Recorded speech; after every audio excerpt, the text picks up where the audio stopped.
I don't want to tell you how to do your job, but if you could make it run on the screen like the intro to Star Wars, that would be amazing. Better.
I'ma get it, you know I be on the way.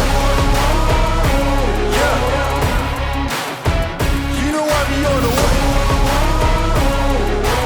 Man on a mission, I'ma get it, you know I be on the way. Yeah. It's all hard, ain't no fear. Welcome to another exciting episode of Ride the Rebellion podcast. I am Drew Hall, your host, and with me today is the world famous, not really, but, I mean, you're slowly getting there. Yeah. I was going to talk about Chase. One county at a time. He was talking about me, stupid. Damn. No, is the king of the South Alabama turned down the C-suite C-suite chairman and owner of Dale Boyd Sports Management, Dale Boyd. And the crowd goes wild. Here we are. You wish they were wild. Yeah, I know. The crowd is wild if they knew who I am. If they only knew who you were. Unfortunately, this podcast is not sponsored by, what's your sponsor? Cahaba Brewing? Yeah, sorry, we're drinking Yellowhammer and their rivals. I should have brought some. That's my fault. Eric would have given me some. That's all right. But this episode is not sponsored by any beer, but it is sponsored by a bunch of different sponsors. Do we want to do the sponsor roll? Let's just roll them. Okay. We got Run and Try, Yes. Dirt Coaster Academy, Yes. Man of War Tattoo. Yes. I don't want to tell you how to do your job, but if you could make it run on the screen like the intro to Star Wars, that would be amazing. There it is. That'd be fantastic. Yeah, with the music and like it running down the middle of the screen, that'd be amazing. Well, we might try it. I mean, you guys are the professionals, though. Is that all? Take I'll with work a grain it. of I'll salt. work it in. Yeah. Who knows? That's all of them, I think. Yeah, that's all the sponsors. So we're not going to waste Chase time because we have a special guest, obviously, who drove all the way down here just for this podcast, not because his wife wanted to visit family. No, not at all. They won't listen to this. I can talk trash. You never know, man. We found out there's like all kinds of wacky people listening. Like there's randos that listen to this podcast.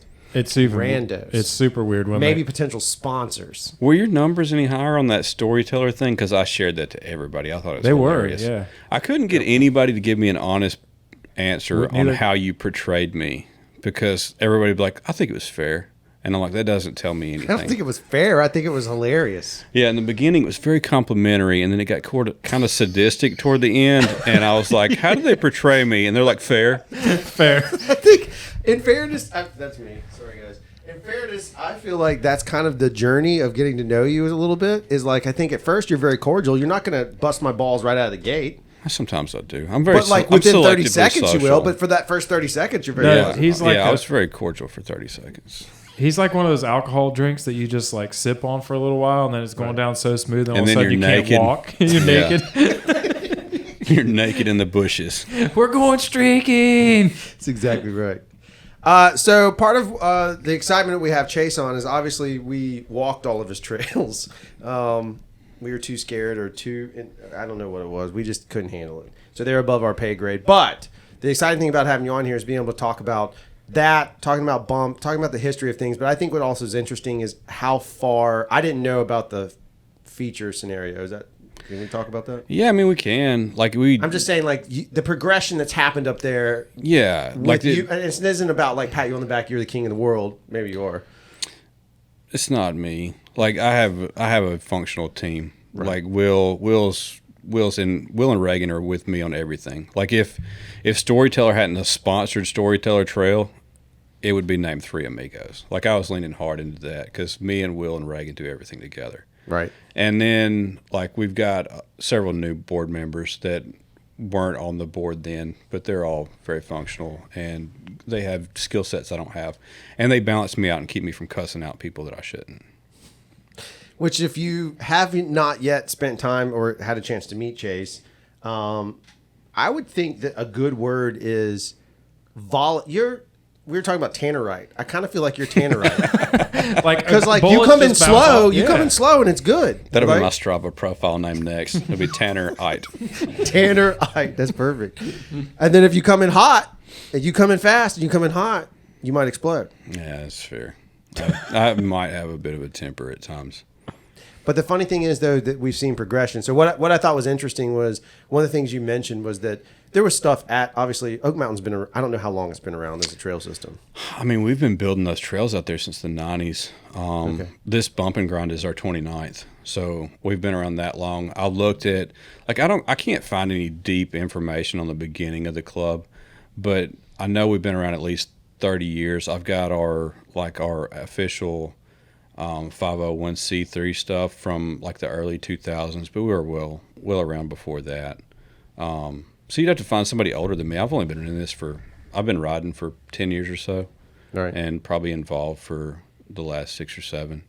But before that, I'm really kind of ignorant to what was going on. There's Jakey Poo knows, because he actually lived in Birmingham back when I think Thunder and Lightning were there, or Jekyll. What's older? Jekyll's older. Like Thunder's been put in since I was riding. So it's Jekyll then. Yeah. So like Jekyll and Blood Rock's that old? Yeah. Okay. So he was up there during that time, and he always tells these stories. It was like there's like a bunch of XC guys. This isn't a knock on anybody, obviously. XC guys suck. Yeah, we can make fun of them. I don't like them either. Okay, there we go. But Perry was talking about, Perry from the Sylacauga Club? Yeah. He was talking about when he started, they were just riding Red Road. And then like there's little ski jumps going down the hill on Red Road. I didn't take you guys down it because it's not fun, at least compared to what we have now. Could we have walked it, though? Oh, yeah, you could have walked it easy. Well, I fell down walking, so I mean, you guys probably could have rode up it. It's a fire road, man. But there's some grade reversals for water, and you can kind of ski jump them, and that was the height of fun back when tires were 1.9 inches wide and all the brakes were V brakes, and all the old XC guys talk about how hard they were back then. That had to be That's so the scary. clanker days, eh? Yeah. Clunker. Yeah, that had to be so scary though. Yeah. Like bombing down with those curved forks, like I just can't, you can take my suspension away, but if you take my dropper, I'm going to quit. Like if my dropper breaks on a ride, I'm going home. I don't even know how, like we see it all the time, like people come out the rep. I don't understand how people ride without a dropper at this point. Especially like any sort of, I mean, having walked a lot of yours and ridden some too, but like I don't know how anybody does it. It's impossible to me. How do they keep their seat or keep themselves glued? I don't really get it. I use it so much cornering. Just here. Even like when my first dropper came on a bike, I didn't use it for like 6 months. It was just on there. And like after I started figuring out that you could drop it half an inch and corner harder, I started wearing that thing out. Yeah. And now like it's the one piece of equipment I can't do without. Yeah, I'm the same boat. When you guys started building, so when the trails were there prior to your involvement or whenever that might be, but there was a surge that changed. Like Oak Mountain went through somewhat of a, I don't want to say revolution, but a revitalization, or it got gentrified. It was kind of like a coup. Okay, well, there's that too. There's a coup then. Yeah, my buddy Carl, he got to be trail boss because he was kind of known as like a rogue trail builder. Like he would go off and build these trails on this one private piece of property that was like old land, and it was super cool what he would build, and he kind of got a reputation for that. And they got him to come on and be like on the board and be in front of people, which is completely contrary to his normal personality. So he came on, and once he got involved, like I was there just on a random work day. I was kind of here and there about showing up at the time, and I met him. And at that time, I was mostly just known for trolling people on the bump page, and which is really funny. He's like the Donald Trump of the bump. Like the first time I met Carl, he's like, "Hey, I read some of your commentary on Facebook. You're an asshole," and I mean that as a compliment. So like me and Carl, we got to be real tight after that. And like I started going to all the work days and getting more and more of my friends involved, and like I drug some people into it, and I've met all my friends through it. You know, all the people, all these people go on Facebook and they're like, I need a group of friends to ride with, and I can go in my phone and pull up 150 people that ride in the Birmingham area and call any of them and ride any day. And they're all great people, and I've met them all through Workday. Like that's where all my best friends came from. But we kind of just started like getting together, and it'd be our thing. You know, once a month we'd go out there and build a little side feature here and there, and it just kind of grew from that. I mean, it grew exponentially though, because I mean, it's like you guys are building world-class trails now. You're getting support on trails, and you have obviously Storyteller's one of them, but the Foxtail, is that the technical trail? Tails is the name of the trail. Yeah. So then you have Tails, and that's like a, you know, you've got an endorsement trail, right? Yeah. You've got an endorsed trail. Like I don't think people thought of Oak Mountain in that light. Even like I didn't hear people talking about it in the past. Like when I was riding 20 years ago, people talked about it, but it wasn't to that level. Yeah, I mean, we've had like Lightning was revolutionary when it was put in. And it hurt a lot of people, from what I understand. I think for a period of time, they actually just kept a Ranger parked up there at the top of the hill because there weren't any downhill flow trails around. But it just kind of degraded over time because that stuff needs professional management. And like what would irk me is like somebody would want to ride on a day that it was wet, and they're like, what trail can I ride? And everybody's like, you can ride Lightning just because there's no mud. Like it drains well, but you still mess it up when you ride it wet. Right. So it got degraded a lot over time, and like Carl focused a lot on it when he got on the board, like tuning it up. Will and Barry Smith tuned it up a lot a few years back. Not Barry Smith, Barry Nobles. And then this year we hired Barry Smith Trail Building to get in there and just resurface it top to bottom. And I can't wait to get you guys back out there. Yeah, that's what's happening now, right? Yeah, we're trying to finish it up now. We've got one berm that just will not dry out, and it kind of mudslid there in the middle of it a little bit. So we've got it all blocked off. We got the trail closed, but I went and piled like limbs and stuff all over it just in case somebody poaches it, so they won't hit that one super soft spot. But yeah, once it's done, it's going to be completely different. It's bigger, it's better, it's faster. We got rid of that climb in the middle of it. We've come a long way. Yeah, it seems like a lot of development from that sort of space. Now let's go back even a little bit further. You said you've been riding for 10 years. Is that accurate? Roughly. I judge time in vehicles. And I used to trade vehicles more often, but my wife won't let me do it anymore, so I can't really pinpoint a time. But it was 3 trucks ago. 3 trucks ago. Yeah. So then what was the? Because I mean that's relatively young in the mountain bike world. I mean a lot of guys have been riding. A lot of guys I ride with now, or there's a couple of them that are like 10 or 15, 20 years. Yeah, those are teasers. There's some guys that they've just been riding forever. They never gave it up. Yeah. When you. What drew you to it? Like, what was the thing that pulled you into? I live next door to Oak Mountain. Like, I live a few miles from South Trailhead, and my wife went back to get her master's at UAB, so I didn't have shit to do. Like, I was just bored. And my buddy gave me a mountain bike. I'm like, I'll give it a shot. Like, I mentioned to him I was thinking about buying something, and he's like, well, I've got this old Giant, and it was like a 2001 Giant. It was spec'd out in 2001. It was XT everything, a SID fork and all that. Still weighed like 35 pounds. But like I started out playing around on that and kind of just grew into it, I guess. It's the only hobby I've kept on to for very long. Yeah, that's the same. We talk about that a good bit. Do you think part of it, you said you got a lot of friends from it, do you think that part of the reason why it stuck with you is like, you know, hunting, you're going to have buddies or whatever. But hunting is a seasonal lifestyle. And it's individualized too. Like you can't go sit next to your buddies and hunt. You're not. You can, but you're not. Buddy, did you see that one? Yeah. You're not. Shut up. You're gonna drink more beer than you're gonna shoot things. Guaranteed. But do you feel like that's part of it? Is like that the lifestyle element of that comes into play to somewhat of like. Maybe like before I moved to Birmingham, I kind of fooled with boxing and stuff. But once I moved down here, like I didn't have a facility to do it, and I didn't want to pay a lot of money to do it.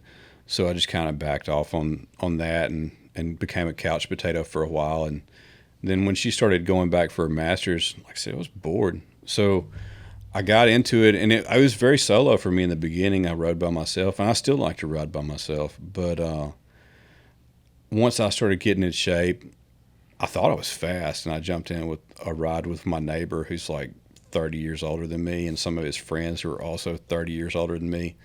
And we did the 20-mile loop, and I got my ass beat. Like I was trying to drop out like 2.5, 3 miles in. Right. I'm like, y'all go on. Yeah. And I thought I was fast, which is funny at the time, or it's funny now. But I don't know why I've hung on to it. I enjoy it though. Like it's the way I can go. I can go in the woods, and I like to. My favorite thing is to go down quarry as fast as I can go, and try not to clip a tree, because at that time there's nothing in my head other than not clipping this tree. Right. Like everything goes away except for like not killing myself. Right. Yeah, we talk about that a good bit. So like Drew and I were talking about this morning on the phone, but like you definitely share our level of passion for mountain biking. And I think that some people don't understand that when we're mad about somebody poaching a trail, or we're mad about somebody not showing up for work day, it's because we don't feel like they match our passion, right? Like they don't get it. So yeah, I think that's probably, it's the frustrating thing. We go through it a lot, like weekly. Yeah, I mean, the number one excuse I see for people not coming to work day is like, I only got one day a week that I can ride in the winter. And like all my friends are the same way. But I mean, we still go out there and work, because if we don't do it, nobody's going to do it. Right. Mm-hmm. And like we're all close now. Like these are like the guys that kind of started the trail crew under Carl Peters. Like we're all still very tight. We've got a chain text message that's been running for like 4 years, and I can't show you any of it, and I can't read any of it on this microphone. It's the best kind. Yeah, it's just hilarious, just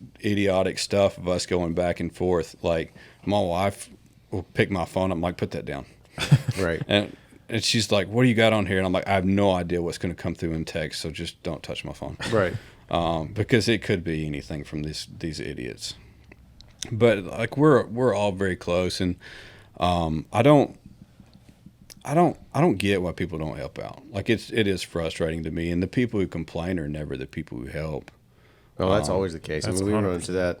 We're having a boom at the moment in our own sort of space, just because there's a lot of new blood. There's a lot of energy right now, so people are, we call them different things, but like these trails, they're working on them. They're starter trails, and they're working on them. But hey, I'll take that all day, and then that once somebody builds at least one trail or works on the trail to that level, they understand real quick why we like to keep them clean and why keep stuff out of the way, because it starts to make a difference, especially if they built it solo, which is what's happened to a lot of stuff.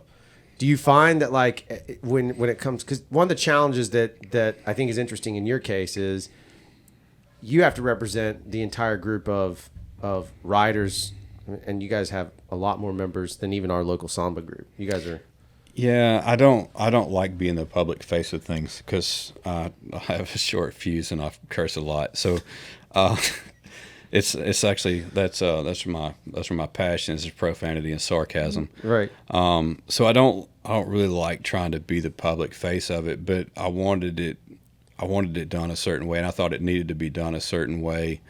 And I tried to get Jeff to keep his position instead of rolling off the board, and he was done with it. And I understand why, because like it'll burn you out fast. And I'm going to stay in it for a little bit. Like I just got reelected, but I don't know if I'll run again, just because it's so much. Like it's so much work to keep it going at the level that it should be done.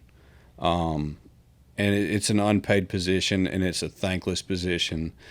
And like Will and I and a few others have put like so much time into this tune-up on Lightning, and we paid for it to be built, but just running the plate compactor over it and going in and packing the berms and trying to get it finished and working to get it open, we've put so much work into that. And if you've never run a plate compactor, it's terrible. Right.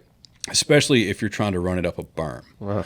But like it's awful work. And then like last Saturday, somebody went down there and took down the chain with the close sign on it and just started letting people make laps. And that's just so disrespectful and like infuriating that we put so much work into it. And these people who haven't invested any of their time and are unwilling to invest their time really will go out there and do that and tear up things that you spent so much time trying to fix. And that's what runs people out, I think. Like if you're passionate about it enough to care and to do all this stuff, then that flies all over you. Yeah, no, I'm with you on that. I mean, that's what we talk about, the passion side of things. There's nothing. Anytime a hobby transitions over into a leadership position, or you try and find land and build a private bike park, whatever it is, there's going to be there's a level of passion that exists there that arguably could probably exist in more productive spaces. But there's something important about it too. I'm just saying that it's a tremendous amount of unpaid, unsolicited, just doing it. I think that people are so entitled and they're fucking assholes. Like, just respect what is going on around you. Like, you're not entitled to anything. Stop acting like you're entitled to it. Well, like, that's the most blunt way to do it. There's such a fine line between passion and crazy, too, that they don't understand how close they are to me going crazy. That's fair enough. I mean, I can't fathom it because we have 30 people. Right. So you're a 7X to us, right? Or 8X to us. I think we've got like 380 members, which in itself is sad because, with all the riders up there, I would guess that the people who ride regularly, maybe half of them care enough to become members. Right. And then of those half, 10% are regular volunteers. Yeah. And that if I think about it too much, that bugs me a bit too. And I'd like to grow our numbers. Not like we get money out of membership, but it's not it's not going to make us rich. Like, I just want to see some support for the work we're putting in. No, I totally get it. I mean, I think that's across the board. We battle the same thing. Yeah, we battle with Samba. It's the same battle. I mean, it's everywhere regionally. Luckily for you guys, you have a selling point of like, hey, join B.U.M.P., support awesome local trails. We're like, hey, join Samba and help us. You can come over to South Alabama and ride this Rudy Flat stuff. Come race with us on Friday nights. Yeah, but if it wasn't there, what would you do? Like, I mean, you guys have your thing, but prior to that, like, if you like talking to Marcus over in Anniston a little bit out of NEBA, he was telling me that before B.U.M.P. there wasn't any clubs, right? So B.U.M.P. was formed and. We started working with Oak Mountain and we started developing trails there. I say we, it was them. It was the guys that were way before me. But prior to that, I mean, there was nothing. And if they hadn't have done that, where would mountain biking in the state be? Oh, no, it's huge. Yeah. I mean, I'm a little shocked that and I think you're on the way to doing this. I'm a little shocked that I haven't heard more public chatter or a larger regional chatter about Oak Mountain. I feel like a lot of times that just being candid, the stuff that comes down the pipeline is you hear about Chattanooga, and I hear about what is their mountain, Tesla's Revenge, what is the name of that? Raccoon Mountain. Yeah. And all I hear about mostly is Windrock. What about Rod B.U.M.P.? You heard anything about that? Occasionally. But I think some of that has nothing to do with that's because it's new. Yeah. Right? Yeah. But even then, it's not that Oak Mountain had a bad reputation. It's just that I don't think people know enough to say, and that's not an insult to anybody. Please understand. It's just a matter of like, if the one thing I've learned about this entire mountain bike thing, having come back to it, walked away and come back, is that like people are super cheap, which would be my argument for why I would go to Oak Mountain. This isn't a slam on Ride B.U.M.P., but if you're super cheap, like 99% of mountain bikers are, it's way cheaper to go to Oak Mountain than it is to ride B.U.M.P. Yeah, you can even join B.U.M.P. for the price you pay one day. There you go. So That's there's fair. that, but I just think like in general, it's a matter of like getting people to understand, or the old guard or the reputation that might be there to get them to understand that this does exist, and which is what's happening with the new trails, Right. Which I think is then going to draw younger blood into the space, and once we have more younger blood, it's just going to keep going up and up for you guys. You'll see more and more chatter about it. I also think that, and to your point, that Oak Mountain has a weird reputation because it's hard. Like, it's not an easy place to just go. Like, there are easy trails there, but it's not like, for the most part, the fun trails are difficult trails and they're hard to ride. It's like great. I always use golf examples because it's the most relevant, but a great golf course that people don't go to that's hard is because it's too hard. right? Like people like these courses that are so easy they can just go play and it's not stressful. I like the cheap ones. Yeah, the cheap There you ones go. are not hard. I Usually, them down. the cheap ones are not hard because they're ugly. Yeah, it was, so You got that brown grass Got the clothes, brown baby. grass. Oak Mountain was really a cross country system for a long time, and it took kind of a mentality change to get them to see the benefits to developing it other ways, I think. But like I said, Lightning was put in first, and I think Shelby County paid for that one. And it was completely different than anything else. It was the only directional trail in the system. And then they put Thunder in, and Shelby County, I don't think they paid for that one. I think they wrote an RTP grant for that one. It's on the sign up there. I can't remember, but I think they either paid for it or they got a grant for it. So they cut in Thunder. And Storyteller was originally supposed to be built then, but it was not supposed to be exactly what it is now. And at the time, they didn't build it because it was going to be hard, and they didn't think that very many people would be able to ride it. But now with the progression of the sport and the progression of bikes, like, it's a big hit. And actually completing that trail is why I got on the board. Like, we had heard about it and we had talked about it for years, but I wanted to try to push that across the goal line. So I got with Will and Reagan. We flagged it out. We wrote up the proposal, and we're pushing to get it to approved, but then the World Games thing was around, and they had some events at Oak Mountain, and they didn't want the map to change. But then all of a sudden they were like, okay, you can do it. And they gave us permission to do it in like early July. So we hand cut the whole thing like over 6 or 8 weekends in July and August. That sounds terrible. It was miserable. It's almost as miserable it was for us to go down it. Yeah. You mean walk down it? I mean, we walked down it. You rode some of it. Yeah, I So rode some of it. Yeah. you guys let it get in your head early. Like, I think we need to get you back out there. You need to come for the baby shower ride. We'll get you back on Boulder and get you in the right headspace. Maybe so. Like I said, I think part of it for me is just that I need more time. I mean, you this isn't a segue to talk about what it is, but you've ridden what we have now, and like, you know, we jokingly laugh at the rock garden, right? And I told you that's what we have to do to have anything to even give you an inkling of how to prepare for that. Yeah. Right. So it's so vastly different, just that 4-hour drive, that for us, there's a lot of skills that just don't get built unless we're up there. So I think that's part of it. It's not a defense mechanism, by the way. You're correct. It did get in our heads. But I think that's part of the challenge. We may have the ability, per someone who rides there and sees it, but when you're facing it, you're like, no, we have never seen this. What am I supposed? What is this hard round I almost thing? felt like when you were telling the story about going to Moab earlier or something. Yeah. I was like, that's what I feel like when I'm at Oak Mountain, though, because it's like I'm far from home. I'm uncomfortable. Like, I just don't want to get busted up. And Yeah, it's just, well, there's a bunch of excuses I put in my pocket, and I'm like, okay, I'm going to carry these down when I'm walking. with your mac and I've cheese. been to urgent Back- care on vacation. It's not fun. But the like once you let it get in your mind, like, I have the same issue, and I don't like jumping. It's not something I'm good at. It doesn't come natural to me. Drops don't bother me at all, but I don't like jumping. And the first time I went to ride B.U.M.P., like, we fiddled around with something, and I let this one thing get in my head, and it just kind of messed me up the rest of the day because it puts you in the wrong headspace. But I think we can get you through there. Yeah. I definitely got messed up in my. I blamed my shoes. I can't remember everything. I Yeah, had you were complaining about a lot of things. Yeah. I think you need I had some a lot. patches. Like these Jeep guys always give patches out if you make it through a trail. We need some Yeah. like storyteller patches. Like you made it. Yeah. Speaking of merch, Dale was on the wrong bike, and it messed you all up, and your shoes were wrong. It was, on the wrong bike. it got you wrong early, but I think we can get you through it. But Boulder's fun, but there's like it's a lot of optional stuff. And to be fair about Storyteller, that's the hardest thing you're going to find this side of Windrock. right? And we were shooting for baby Windrock when we built it. Yeah.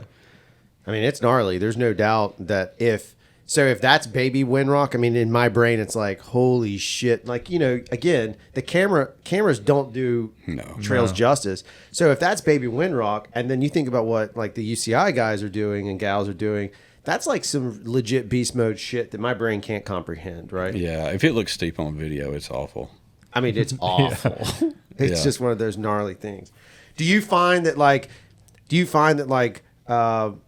because you guys don't just have, we're talking about Oak Mountain because that's kind of the big shining star, but you guys have other. I mean, it's not just Oak Mountain that you're responsible for now. Like, don't you guys have other stuff? we maintain Tannehill too. Like all that stuff was built by B.U.M.P. back in the day. It's kind of like that stuff at Cobb River Park you rode before. It's really flowy. Yep. It's all machine built. It's a pretty good time, but it's very cross country oriented, and we're looking at expanding that. They've got about 1,000 more acres, and we've got another 12 miles of flagged out there. And I'm shooting for changing it, like just add some different flavor.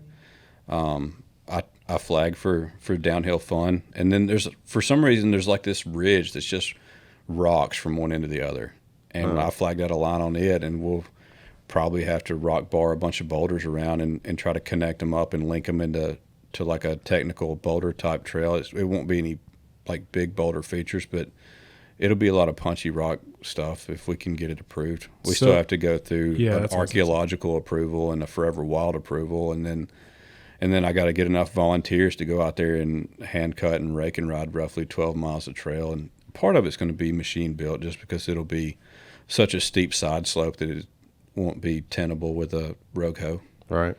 Yeah, that's what I was going to say is like try to tell people how hard it is. You can't do what we're doing. Like you can't just go and like, hey, Drew, I put the flags on the right. Make sure you cut everything to the left. Like you just can't do that. Tell the people how hard it is to get a trail. Well, I mean, you have to play to the landowners, really, like because every landowner is different. Tannehill is a historical site, so anything we do there, an archaeologist has to approve beforehand because it's a historical facility. And then Oak Mountain, we're dealing with the naturalists because they're there for land preservation. So you have to, maybe they don't mind if you build a big ass jump, but you got to keep an eye on your goals and their goals. So I mean, Shelby County, we work with them. Their goal is, tourism. So they want us to have cool stuff like for the community, but they want the tourism to pay for the cool stuff for our community. Matters. Yeah, that's what they want to know. So when they want to come in and sponsor Bumping Ground, they want to know how many people I'm bringing to North Shelby County and where they're staying and where they're eating and how long they're there and how many people they brought with them. But there again, like I said, they have one eye on bike, and they understand the draw of it, the benefits to the community, the health benefits, the tourism benefits, but they want that cool stuff for us, but they want to finance it with tourism dollars. Right. So you got to keep an eye on that. When you're dealing with federal grants, everything gets complicated. Yeah, you do a ton with grant stuff, right? Like, yeah, I mean these Fox stuff. I'm supposed to talk with Santa Cruz soon, but like the Fox stuff paid for the resurfacing or most of the resurfacing on Lightning and most of Tails. Shelby County kicked up some for both of them. They're an incredible help, and the county manager, I talk with him pretty regularly. Gives me a lot of advice in how to deal with things and when I'm messing up. He's been invaluable as a supporter. But like the federal grants, I had the longest conversation with this lady about possible Indian artifacts. It was the weirdest conversation I've ever had. It was like an episode of Parks and Rec. So like when you get into federal stuff, you start dealing with that stuff. And like our grant application for the Skills Park was 80 pages long. And it was like letters to the Army Corps of Engineers and support letters, and then what do you call it, the ecological impact data, and just tons of stuff that I had no idea how to do. So like we wrote part of it. We wrote the easy part. The county, their grant writer came in and helped us out with like the letters and the approvals and stuff through stuff that we would have, like the Army Corps of Engineers. I have no idea how to do that. Yeah. So they were really helpful in that. But like when you get into federal stuff, it gets nuts. And I can't imagine trying to like deal with federal forestry. Yeah, we're both lucky in that regard where we don't have any Forest Service land that we've been Chase and I met at a Sorba convention. So we've been there and they all talk about Forest Service stuff and how difficult it is to do anything on that land.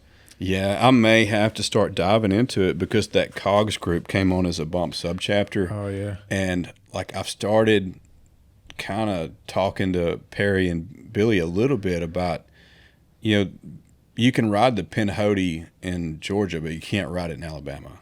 Really? And That's crazy. crazy. And that trail system's right over there next to Skyway. So if they could adopt that, it would bring so much more money, so many more riders, and like such an So improvement that's to the their trail system. TNGA race, right? Is that what they ride, the Pinhoti? Yeah, I think so. Because then they could take it all the way across. Yeah, I mean, even that stuff I was talking about in Mulberry, that's part of the Pinhoti. Yeah. Like P3, P2, and P1, that's Pinhoti. Yeah, that would be really rad. Yeah, so like I may have to start delving into You it got to get a little XC bit. Joe on board. Yeah, XC Joe with the case pad. Oh no. I will gladly cut it. There's another Ford down there. Is that your wife? No. I'm in the Tacoma. Or maybe it's a Tacoma. There's another vehicle. Is it gray? Yeah. It's TRD. I see it. Yeah, that's mine. Does she want? I mean, she's welcome to come. She should probably, like, are you going to leave her sitting outside? No, that's what I was saying. If she would like to come in. Is the door locked? No. We can cut this part. I think we should leave it in. Riveting. It's riveting podcast material. It's I mean, you wild. Listen as Chase texts his wife. Click, click, clickety, clack, clack, clack. Yeah, I mean, you guys always have a boring segment in the podcast, so this will just be it. Yes, this could be the one. Do you so when you go ride other places, do you find, like, we came up because we were looking for inspiration. You did a good job. Like, you scared the shit out of us. So That was actually my goal. see, I knew it. Yeah. No, but it was good inspiration, and it came back. I mean, Dale came back and just started murdering trails like crazy. When you go out of town and ride places, because you seem to travel a good bit for riding, is that a fair? As much as my wife will let me. We play the game, right? You do. Yeah, like it's checks and balances. Right. We were talking about it earlier. It's like I've got to balance. If we go to X, then I had negotiated a trip to. My wife wanted to go to Gatlinburg because she grew up going there, and so we're going to Gatlinburg with the kids on spring break. And there's two spots you can get to. One is there's a bike park really close to it. There's not a lot in Gatton at all. Dolly World, couple humps. It's a void up there. I just saw that they're going to allow them to build some trails in the Smoky Mountain National Park. They're talking about putting incredible. about 8 miles in there. I can't believe that there's nothing. So there's a place like a town next over that's like a bike park. Townsend? Townsend. Yeah. So it's called, what is that called? Something with the B, maybe? Well, there's Fire Mountain that's in Cherokee. And that's south. Yeah, right? and then that's on the other side of the national park. And Right. then just in Townsend, there's a trail system. We were talking about going there for our camping trip.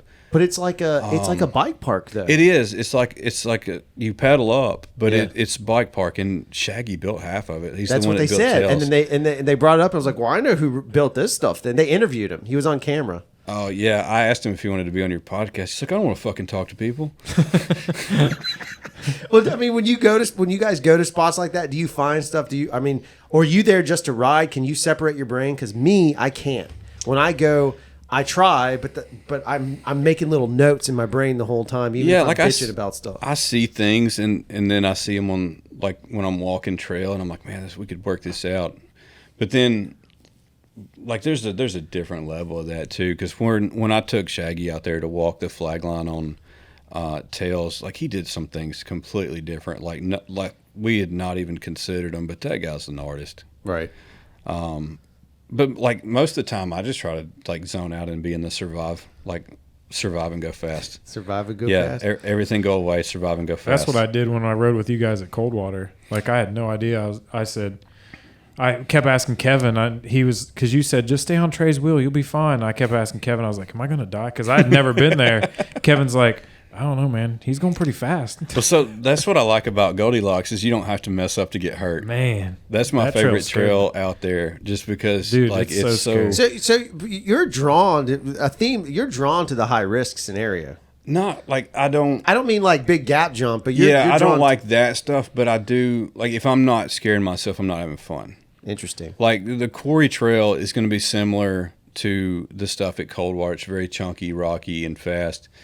And when I'm really on it, like I'll miss trees with my shoulder and my handlebars, but my camelback will touch the tree.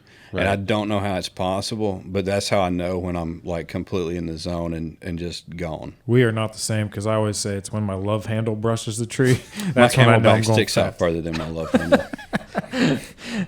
Mine's present time of year depends on what's sticking out further one way or the other. It's a winter coat, summer coat. That's right. Yeah. I don't know. I guess for me, I hit there's things I have to overcome in my own riding, which is I'm a business owner.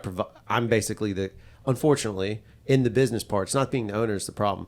I'm the chief provider, not for my family, but for 5 other families. Right. And so that's what gets in my head more than anything. Yeah. And so I can't turn that off. I can zone out, but there's only so far I can go before I'm like, yeah, I really shouldn't do this today because if I break my arm and then all the so that's my game. That's why I find it interesting on your side of it that you have this level of kind of being able to dive in. Yeah, my wife makes so much more money than me that it doesn't matter. Like, Get it. Me That's too. good. I'm just like I'm a burden anyway.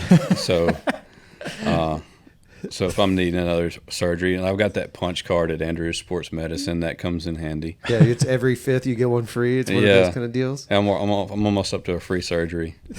Can you imagine, like, if somebody really was at that point where they're like, hey, good, and they literally know you so well by first name, and it's not from looking at a chart. They're just like, oh, he's back. Good to see you.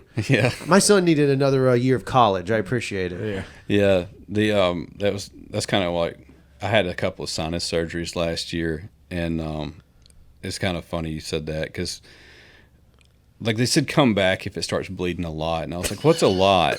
And they're like, well, you got this gauze thing here, and if you start having to replace it frequently, like, you should come back. Right. And like, I had soaked like 6 hand towels. My wife's driving me up in the parking lot, and I get out in the building. They didn't even ask me what my name was. There's blood all in my beard, and it's running down my shirt. They're like, Mr. Draper, come on back. Good God. But Yeah. I haven't got there with Andrews yet, but I do know the guy who runs the clinic, and he's used to me. Like, if I don't want to wait in line at the hospital to get my stitches taken out, he's just like, come here. Yeah, right. Just does it. Come around the corner, snips. Yeah, he's like, I got a guy that needs practice doing that anyway. Just come in here and get these stitches out. Did you you had a shoulder injury? Several. I separated one at not USA, the other one. What's the other one down here? Chickasaw. Yeah, I separated a shoulder at Chickasaw, Oh, no, which is I'm weird. because now it's closed. I hit a giant pine cone and it put me into a tree with my left shoulder, and I also I clipped a aspen tree on that big epic trail in Park City. I can't remember what it's called. It's like the whole enchilada, but it's in Park City and it runs all the way down the Wasatch Crest. Oh wow. Yeah, I clipped an aspen with my right shoulder, missed it with the handlebars, dead on top of this shoulder, and then I got to go to the urgent care there. How do you get out of that situation though? Because you're up. I imagine you're up the hill a good ways if you're in Aspen area. Yeah, we actually shuttled, and I drove. Like, I pedaled back to my buddy's truck who was at the top, and I had to get some strangers to load my bike because he had this like 2,500 Brodozer, and I couldn't pick the bike up. So I had to get somebody to load the bike, and it turns out they were physical. Most of them were physical therapists. Well, So they rigged me up a sling out of my belt, and I drove down the mountain. Sir, take your belt off. Yeah. Okay, well, I'm not into this, but Yeah. I mean, I'm in pain, so let's I'll do try it. anything once. Let's go. straight MacGyver. Whatever on the helps. If you whatever think helps. it'll help, I'm in. Yes, So, like they loaded me up. They're like, if you start passing out, you should probably stop. But I drove back down the mountain and went to the gas station and just bought like one of those like 64-ounce cups full of ice and asked for a garbage bag and just sat in the parking lot icing my shoulder until the guys finished their ride. Holy shit, talkie. So then, so you, that which is the one you had to have the didn't you have a more recent surgery though? No, the surgeries were on my hip. Oh, your hip. Yeah. Is that just normal wear and tear situation? He's Yeah, I 75 years old. Dude. Yeah, That's I what thought I happens. was inflexible my whole life, but it turns out my hip joint wasn't shaped right, and everything I did to try to make it looser made it more inflamed, and I dealt with it for a good while, and then it just got to be an issue. I got it. So they went in and reshaped everything, and did the what's that snotty stuff in there called? Labrum. They sewed up the labrum and reshaped the socket head and the I thought you were just going to say semen. yeah So- the edge. I thought you was gonna say labia. Yeah, you guys, This is a family show. It's a yeah. family show. Come on, guys, I've kept it clean so far. What's your fucking problem?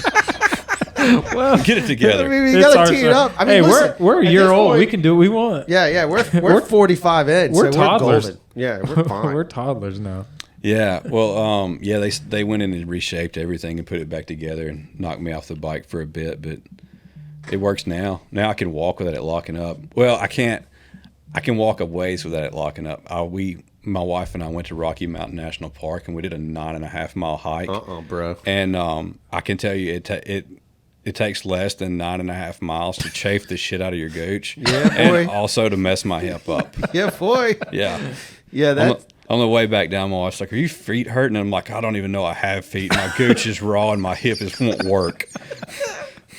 I'm telling you right now, we call it grip butt in the movie industry because you know you're lifting stuff, you're walking around all day, you're sweaty, you're gross, whatever. And like there was all these, we all tried different.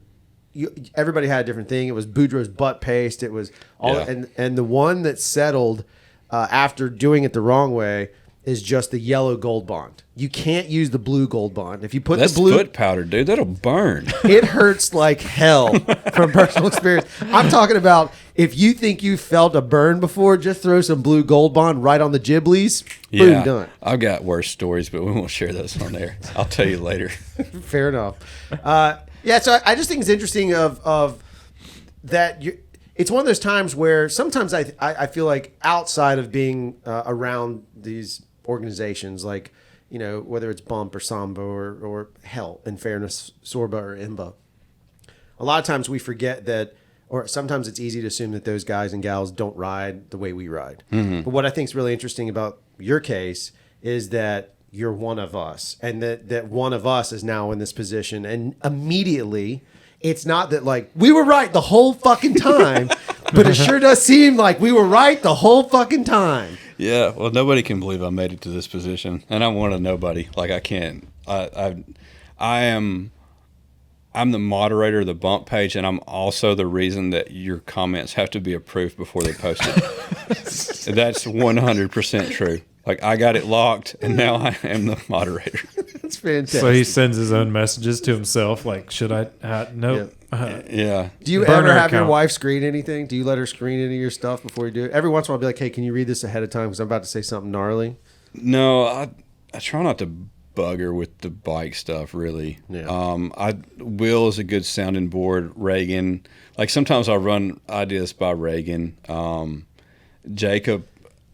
Jacob's a lawyer and he's good at keeping me out of jail. And like you just have to remember with him, he's used to getting paid by the word. So Right. if you want a little diatribe from Jacob, you like hey, cut this down a lot. Like just take out every fourth word. Right. You got too many words here. Right.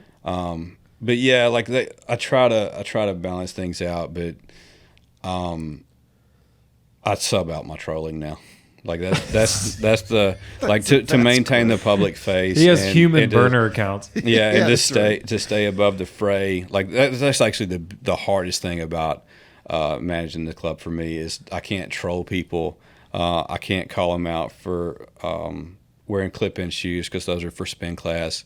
And like if you wear like the ski goggle things at Oak Mountain, it's just because you want to look fast. But I can't say that on Facebook anymore because that's trolling. And But you can say it in this podcast. podcast. yeah, nobody right? listens to this though. I mean, That's this right. is the biggest mountain bike podcast in eastern Mobile County. We are So- in West We're Mobile. technically I'm proud to be Western here. Mobile Oh County. shit, I don't even know where I'm at. We just pulled it in. When did we cross the midline? University. Oh, okay, Probably. yeah, I guess We're on it. was. We're technically on the midline right now. Okay, the biggest mountain bike podcast in midline Mobile County. Midline of Mobile County, which no one cares about anyway, because no one even believes. Everyone down here. It's trail biking. Yeah, it's trail biking. You listen. See? That's from He old listened. Nixon. Yeah, It's all trails. And listen, he's not wrong. You'll He's actually literally not wrong. No, But he's when not it's wrong. when we joked about it, we talked about it before. When we're up in your space, that is a mountain. That is mountain biking. you can get deeper. Like there's different stages, and I think hearing people talk about the Pacific Northwest, it sounds like everything's like Storyteller. Yeah. And Storyteller's the hardest thing we have, and I have like a constant stream of arguments with people on Trail Forks who keep trying to change the rating to a double black diamond, and they don't understand there's no exposure, so there's no double black, but they think it's the hardest thing they've ever seen, and they just want to argue about it and be right. And I don't care, so I just override it. Overridden. Yeah, I'm a moderator on a lot of stuff now. That's why he just wanted. He's like, I got to keep assholes like me in check. Yeah, Know it's your just enemies? the whiny people. I like the assholes. Like if I would, like after I got the bump page locked, I started a completely different mountain bike page just so I could troll people on it. And Come over here to my We're little. not even going to post it in the show notes because as soon as we do, it ruins his Yeah. special troll. yeah, page. so I love assholes, but now it's just a constant stream of advertisements for Ride B.U.M.P.ing. I, That's true. Well, there you go. I mean, that's the look. The upside of it is it's at least competition in a good way. Maybe I don't know the business side, but there's somebody else at least putting in stuff. Which means the culture's changing. That's right. Which is what my tee up was is the thing that we talk about the most. We literally had this conversation today. Is if you just ask general public or even just early mountain bikers or just even some mountain bikers, the only thing they care to talk about is North Carolina. You get a little DuPont, Pisgah, all that kind of stuff, or you get the P&W. You get Pacific Northwest, and that's it. And then as they get along, you start to hear some people talk about Colorado and Moab and all those places, and they're in the list, and I get all that. But the majority of what people seems like they see is those two spaces, Yeah. right? Do you think that there's a shift? Do you feel like there's a shift maybe where these places like Oak Mountain or Chattanooga or I mean Knoxville's been that way for a while, but do you feel like maybe there's other places where people are going to start turning to look to riding that way? Because you can't just ride the same shit over and over again and be happy. yeah, like we have the benefit of having good weather for most of the year. So like as a winter riding destination, I think it actually bothers me that Birmingham's not talked about more. Right. Or like the Birmingham area. But Shelby County is so dedicated in like expanding what we have, and they're constantly building trails. They've got Jack. They hired a full-time trail builder that's Jack, and they've got him and Preston both working on stuff. And that's Preston from the Preston's from I think Flow Flow Motion. Motion. Yeah. He's working on something at Blood Rock for me now, but after that he's going down to the University of Montevallo, and he's building like a UCI type cross country course out there and a dual slalom. Wow. And that's all in Shelby County. Like they're probably funding their projects if I had to guess. I don't know. But they built Double Oak, they built Cobb River Park, and they're dedicated into turning it into like a legit riding destination. Like it can be, I think it's better than Arkansas now because it's not in Arkansas. But like it can be on that scale. Well, I mean, like we they had fun. understand It's that. only marketing, let's be honest. Yeah, we had a great time. We were there for half of it. We weren't even there for 24 hours, and we rode and stayed overnight, ate great food, and rode a different trail the next day and had a blast. So, and that wasn't even, that's two of tons of other places we could have ridden. Yeah, I mean, you could have put in a half day at Double Oak, got a good 10, 12 miles out Yeah. there. The climbs are a little rough, but I mean, if you're in shape, you can knock that out in half a day. Still do Cobber River Park, which you guys liked, and Yeah, then we there's like that. Tanna Hill that you haven't seen. We got a few miles out in Trussville that we help maintain, and then there's the Ride B.U.M.P.ing stuff. There's a lot in the area. Like we can string together 100 miles pretty easy. There's a couple of small systems that I don't even pay attention to. Yeah. The thing that I said, people are like, they know I'm friends with you, and they're like, well, are they pissed about Ride B.U.M.P.ing? I'm like, why would they be pissed? It's like if you're a restaurant, you're not pissed if there's other restaurants. If there's more options for people to go do, they're more apt to do it. So, like, it brings more people into the sport. It brings more riders. Like, they're not only going to ride at Ride B.U.M.P. First of all, it costs money. Second of all, they're going to get bored, right? Like, you want variety. But from an economic standpoint, though, the more you have in an area, the more it drives it up. Exactly. So because now they might stay 2 days. Right. Yeah. Well, like I like it. I like having it there because it's variety and it keeps people from hounding me about building bigger and bigger stuff. And like I said, when you're dealing with land managers, you have to keep an eye on their interest too. And if like all you're bringing to the table is liability, why would they say yes? Yeah, good point. So they have their thing over there, and it's different than my thing. And like jumping, like I said, I'm not good at it. It's not something I'm super into, and I don't like wide trails. Like I enjoy cold water occasionally, but all those trails are too wide. Like I like narrow and tight and fast, like trails where you're scraping trees and hauling ass and hitting tables and stuff. That's my stuff. But And we got I like it better than lightning. Just like Trey was talking about how much more fun lightning was than that the other day, and like I completely disagree because it's too wide.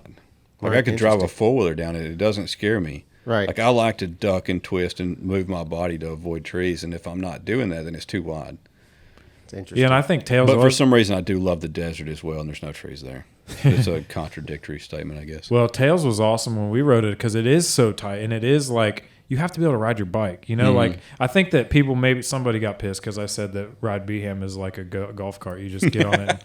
You But- could get a golf cart down most of those trails. But I mean, like, it doesn't. Not that it doesn't take skill to ride B.U.M.P. I get it. It takes skill to ride it, but there's a different set of skills you have to ride when you're in technical, chunky trees, and like you can't just press the gas and go straight down. You know? Yeah, Like, I mean, well, like right. the guy Derek I was talking about earlier, and he's super involved in the Forbidden Zone over there in Auburn and loves the huge jumps and stuff. And he was talking about how me and Trey scared him when we drug him down our downhills like Corey and Thunder and stuff like that, just because it's outside his wheelhouse. Right. But it's not butter smooth and giant jumps, which I'd never try those gaps he's hitting down there. They're I scary. have no interest in it, but it freaks him out a little bit when I get on chattery rocks going 20 miles an hour. right.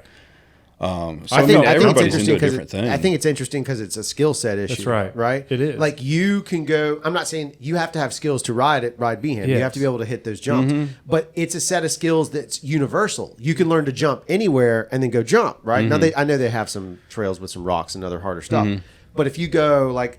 We don't have boulders. We don't have anything close. You saw ours. It's There's sewer nothing rocks. like Boulder Ridge in the state of Alabama. And I brought my buddy from Utah here. He lives in St. George, and he said that was one of his favorite trails he's ever ridden. Right. But it's just different. Like this, it's like you can't build it. No. Right. It was just there, and somebody figured out how to take advantage of it and turned it into something awesome. Yeah. I mean, That's when I got slow. Was when I figured out how much fun it was to ride boulders. Right. Like I used to pedal miles endlessly and work on being fast and care about my climbing times and stuff. And then I figured out riding boulders was more fun, and I've been in terrible shape since.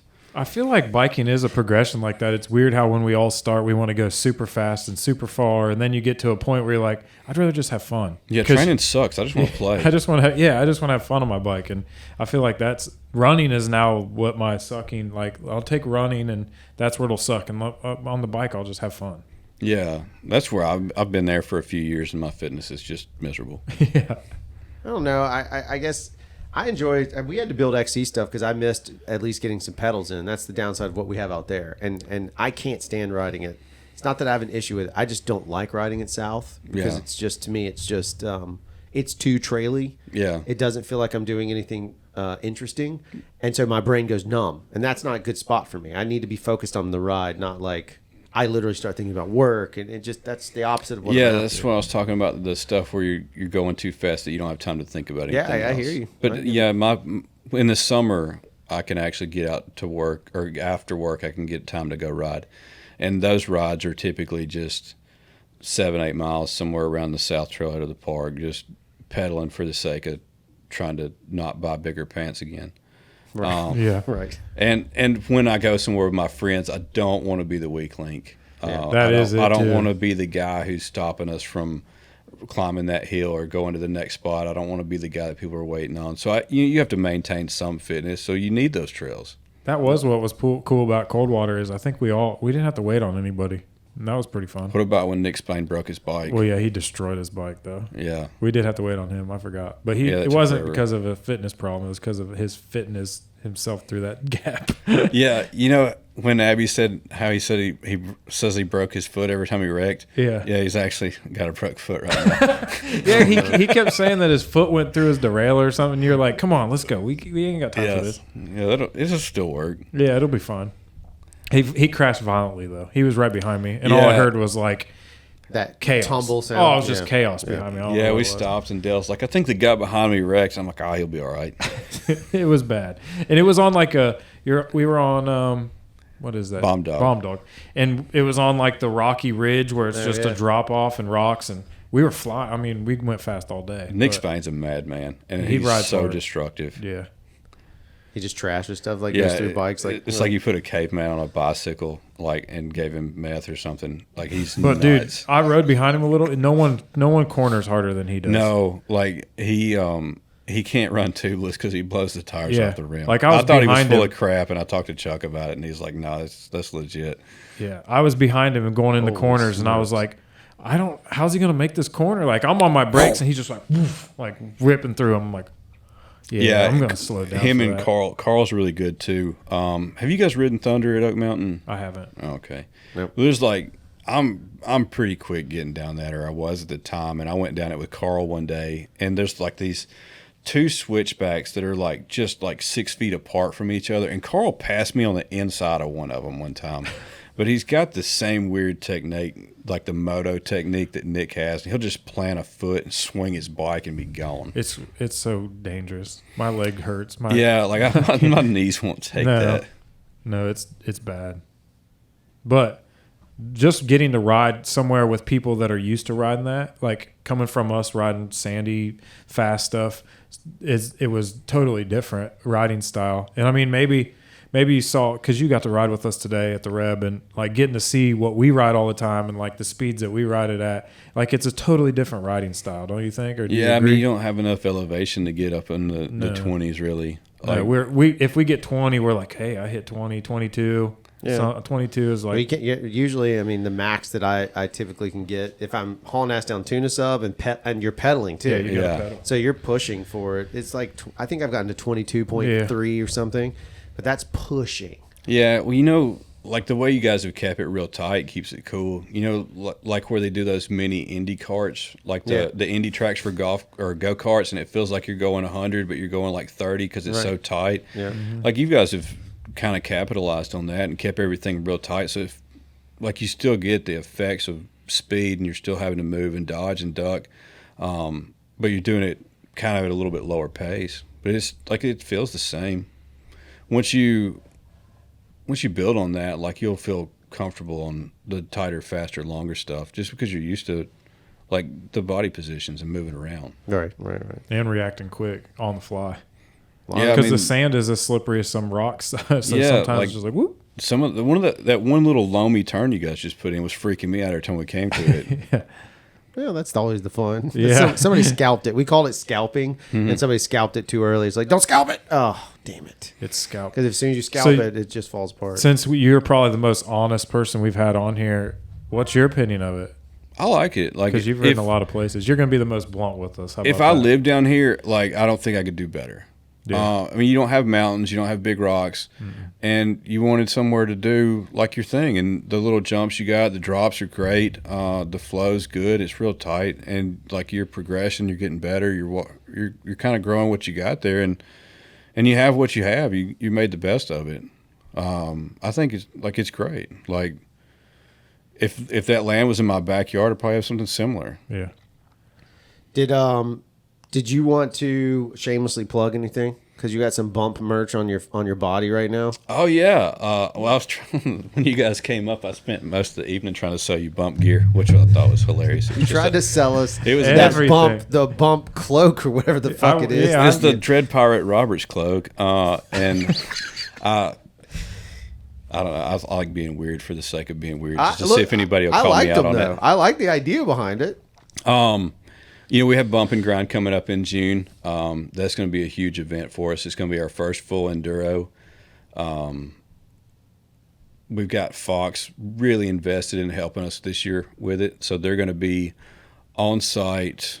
Like this year, we're doing it Friday, Saturday, and Sunday. So Friday will be shuttle and pre-ride. We'll have some of those big Brodozer, like Fox wrapped trucks with the suspension and all on them, like running the shuttles. Their engineers and technicians from the bike department are coming down to do clinics and stuff to help you figure out what your dials do and get them dialed in. I think that'll be pretty neat to have running alongside the pre-ride day. And then the Trail Trust people who worked with us on the grant for Tails and Lightning, they'll be on site doing some trail advocacy stuff. We'll have several of the vehicles from the vehicle division. They've got like this big rallied out Jeep with a tent on top of it. The Tails van's coming back, and it's got all your bike fixing set up in there. They got bike racks and they've got compressors and stuff, and they're going to use that as their test or their work stand for the clinics and the suspension stuff. So I think that's all going to be neat. We're bringing in some more sponsors this year. I think it's going to be pretty huge for us, and adding that full enduro. I mean, we had people coming up from South Florida just to run the 2 gravity events on Lightning and Super D last year. So I think adding the full enduro is going to really bring a party atmosphere to it. We hired, Jacob I was talking about earlier. He's our race director, and he's been racing for years and kind of knows his way around putting on a race. And we hired another guy to help in the year-to-year stuff and get sponsors and work with the registration and the insurance and all that stuff. So we got those guys, and they know how to put on a race. And then you got me and Will, and we have no idea how to put on a race, but we know how to throw a big-ass party. Right. So they're working on one side, and we're working over here. Hey, it's important, both halves. Yeah, Jacob, last year we were running out of beer after Saturday. It's like, why are you so worried about the fucking beer? And I'm like, you know why people don't leave my parties? So we had like last year was such a good environment because like the reason we ran out of beer is because people didn't leave. Like they just kept hanging out. Like it was just an all day hang. Nobody was waiting. Like we had music playing and people were sitting in the shade and setting up hammocks and just kind of shooting the breeze, looking at the vendor stuff. Like the sponsors factory was out there. Muck Off was out there. We had several tents set up. We had a physical therapy outfit out there. They gave me a back massage on Sunday when I could barely stand up anymore. We had a lot of stuff going on, and it was a super good environment, and we're going to grow on that this year. It's going to be bigger, longer, and better. That seems like I mean, from what you're knowing what's happening on the trails and having seen those couple little previews, obviously we didn't see the Lightning build, but, or is it Thunder? It's both, right? Lightning is going on now. Blood Rock is going on now as well. Yeah. We didn't see that stuff, but just to see what's there, I think it's pretty fascinating. I think it's going to draw in. And that's one of those times where I think we might see that's like a seed to start seeing this culture shift occur where like, hey, there's a legitimate place to ride that's not Pisgah or P&W, right? It doesn't begin with a P. And so I think that's kind of pretty badass that we can see that shift happen. So that's good. There's a rumor that the biggest podcast in Central Mobile County might be going live up there. Maybe. We don't even know our schedule next week. I think we should go live up there, but you never know what's going to happen. If we had a helicopter, we could probably definitely do it. I want to do coverage though. That's my thing. Is I want to get some because I have enough camera shit that I'd love to set up and shoot like good ish UCI style shit out of it. Like we need that, and that's one thing we kind of did better last year than we have in the past. We had several like good photographers out there. David Passmore was out there, and like his stuff is so good. Yep. And then Alejandro was willing to help us out, but he was racing the Super D and Air D stuff, so he would only help us on Sunday. And then Philip from Sorba was up there, and he got some good shots, but he only got he didn't get all of it for some reason, or he didn't get a ton of stuff. He got a lot of stuff around the South Trailhead and the cross country stuff. There was a guy flying a drone around, and I never figured out what happened to all his footage. But like we were really trying to promote this because how do you grow an event like this? Like right. You need views and you need clicks, you need good media, yep. and you need word of mouth. And everybody that was there last year had so much fun that I'm certain they're coming back next year and bringing somebody. But having that stuff to put on the internet would be invaluable in trying to spread the word. Have you been looking for a good marketing company? Let's not shamelessly plug. Like we're always looking on ways to expand the big ass party, because at the end of the day, it's not just Chase and Will's big ass party. It's also the primary fundraiser that pays for what we're trying to accomplish there. Yeah, which I think again being able to show some of that. So yeah, it's something on the list, and that's what are the dates in June? Or are they not set yet? It's the 9th through the 11th. All right, so June 9th through 11th. I'll put a note and put it in show notes as well. Is there a registration already open? There's like a pre-reg? I think they're trying to get registration open now. They were dialing in some of the classes or something. Okay. Like I've been pushing them. That's the only way I get involved in the race side of it is to like rush people when I like start freaking out about time. Right. But yeah, the registration, if it's not open now, it's going to be open soon because they're dialing in the age classes and stuff for registration and podiums and We'll have the- all that. Yeah, we'll share it on mathematical our shit I don't social media. understand. Is there going to be a walking class this year, or For us, the special group. Yeah, We should do a hiking walker, class, a walker race, a hike a bike class, a walkers Yeah, only. walkers only? Yeah, last year we had a unicycle race. Did you really? We do every year. I don't think we're gonna have time for it this year. I'm concerned over time because we're adding that full enduro and it takes up so much time. Yeah. I'm a little worried about the time windows on it. So I talked to the unicycle guys and I'm like, I can't do it this year. I'm scared on time and I don't want to mess up the event to try to squeeze this in. But typically we do have a unicycle race and it's pretty neat. And I've joked a couple of times that I thought I could throw a unicycle over my shoulder and run the course. Brilliant.